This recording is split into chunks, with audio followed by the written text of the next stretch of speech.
2 years ago, I saw Dr. Lamb regarding ankle replacement surgery. Dr. Lamb used the OSSIOfiber to help support my ankle.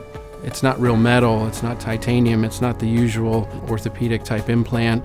Is this going to hold up for my patients to allow the bone to heal? And I was totally amazed that he could use something that would later integrate into my bone and would never know that it was ever there. It would just be part of me. I didn't even know that existed. Now that I've used it over 2 years, it's been something that's been great not only for me in the operating room to hold bones in place, but also for patients to get the healing they need and they don't have the footprint.